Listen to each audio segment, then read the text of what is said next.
Alright, hello everyone. Today we are back. We're going to face another monster. This one is quite interesting. It's Pukei Pukei. It's actually one of my favorite monsters. I really like its design and the poison status. I also think we are far enough into the game where it is good to introduce us to status. So in this case, let me see here. First things first, this monster inflicts poison, so something that should be done is getting some antidote herbs. They're good to cure poison as you'll need it. Then, as for my equipment, nothing really has changed from the last time.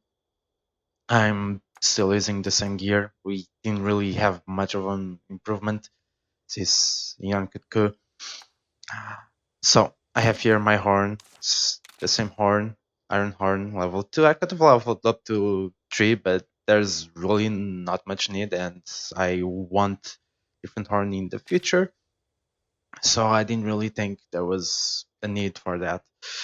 I love the tune because it's so offensive, and as of right now, we can still use more offensive skills.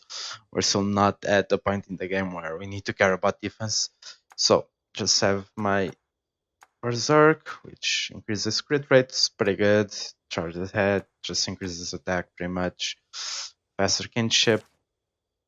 Then I have my Azure Serpent Blade from Velocidrome, maxed out of course. I killed them enough to get the Serpent Blade maxed out. It's quite strong at this point. And then still have the Cool Arrow. I really like this bow with the slip coating and the piercing.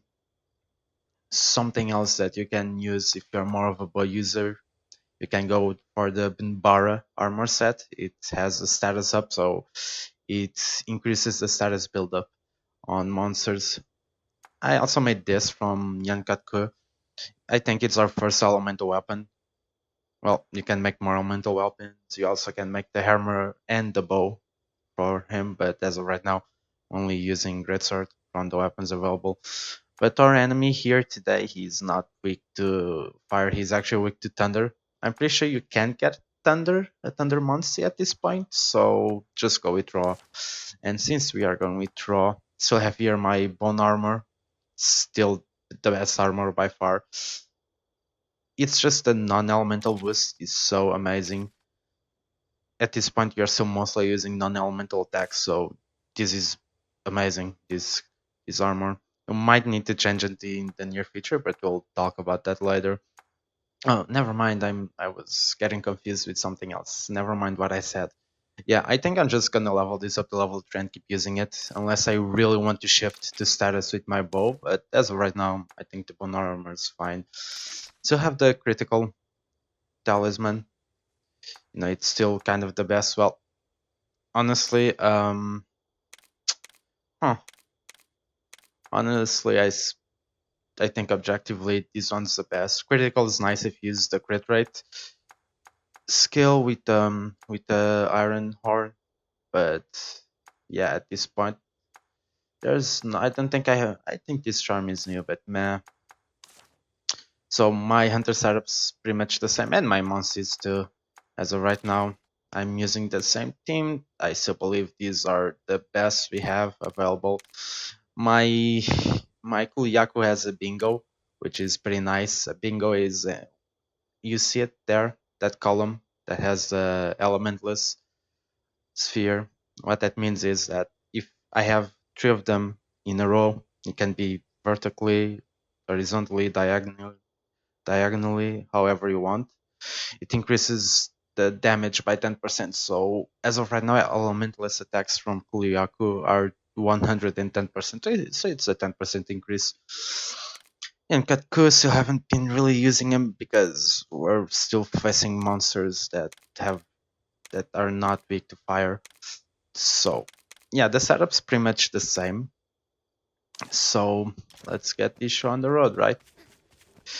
Let's just go here. Yeah, my setup's pretty much the same. I'm gonna play around a bit more after Pukei to see if we get some more decent gear.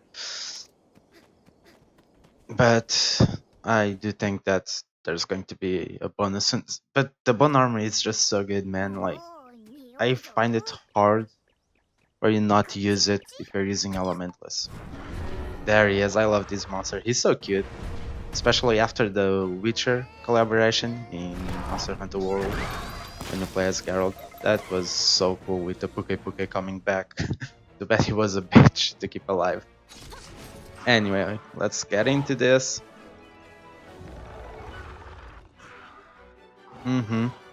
So Pukei uses poison. So it's actually targeting me right ahead. Huh. Anyway, Pukei, he's a technical type, so that is something to keep in mind. So in this case, you would want to use power attacks against him. I was going to buff first, but I'm going to go with a power attack. I want my kinship right away, and it's giving me the opportunity. Yeah, see, you see that icon? We're attacking his back. That's important. Keep that in mind, Bob. So I got some nice kinship. He's still attacking. Ah, screw you, man. I'm just going for it. Nah, I want this. Just gonna buff myself. Nice crit.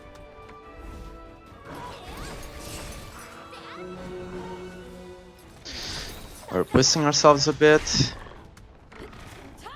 He's also weak to slashing. That did a ton, actually. Wow.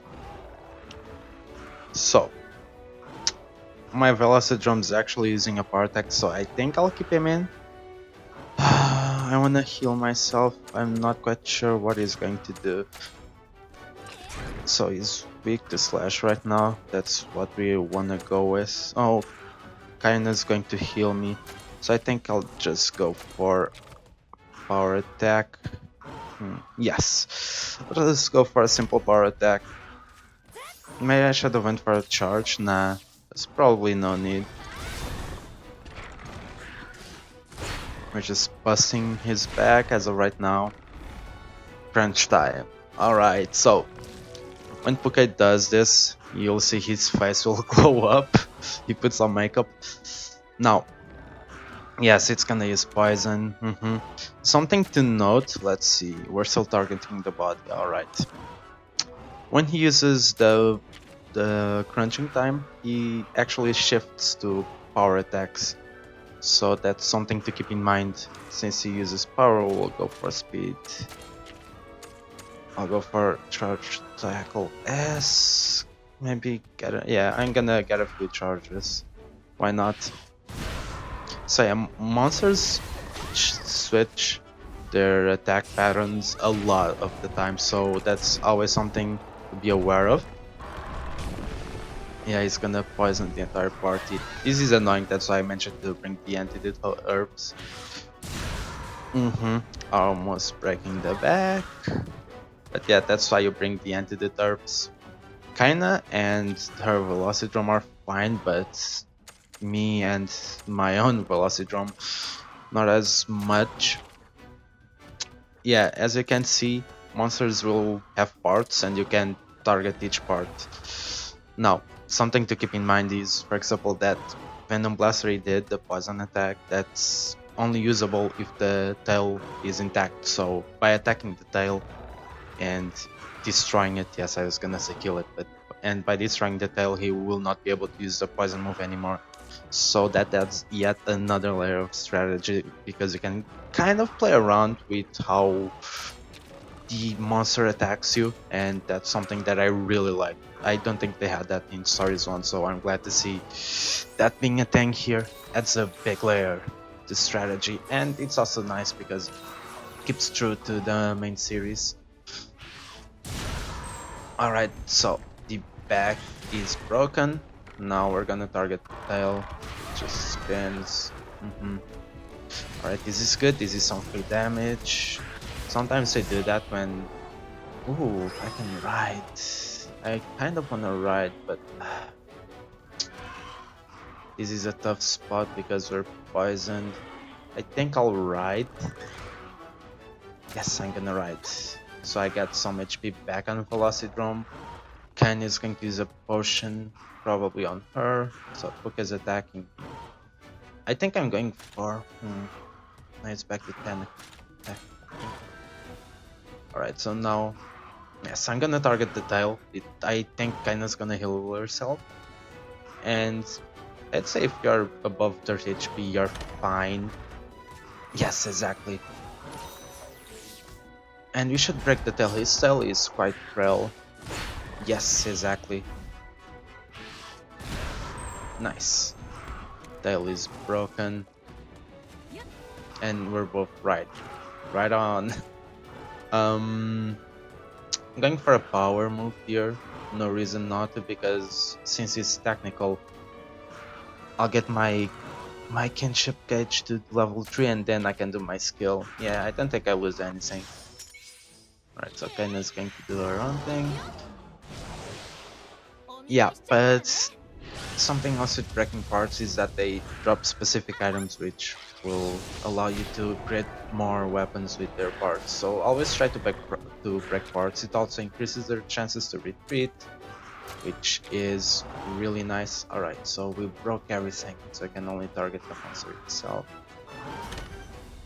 Going for the power attack again. Up to 3, perfect. Nice crit. And now he's drilling. When he's drilling, he should do the crunch time again. Or munch time, sorry. But yeah, try to break parts as much as possible, be it for extra drops, for making the monster not able to use certain moves. It's a layer of strategy that always pays out. And it's pretty cool because you can always shift how you play and break the parts in different manners. And I do believe some parts actually have different weaknesses, so that's another layer. Yeah, something else to keep in mind, his head, when he does lunchtime, will be weak to blunt. So whenever he does lunchtime, use blunt weapons. That would be the best course of action. But it's a pretty decent boss. It kind of, I guess it does a decent job at teaching you status. The thing is, Pukei is not enough of a threat, or it's poison at this point. If he hit harder, then maybe, but I don't think he's the biggest threat. Maybe he should be a bit stronger just to teach you, like, alright, he's a threat, I need to heal my poison, instead of just I'll ignore it and keep rushing. But I think it's a decent place in the game to introduce poison or status. But yeah, pretty decent boss fight. Just use slash damage, use technical, so use power, and when he does lunchtime, you use blunt on the head, break the tail. It's a simple boss, but yeah. Anyway, I am going to leave, and I'll see you in the next one. So yeah, I think the next boss will be a good one. We'll see. Anyway, I'll catch you later. Bye.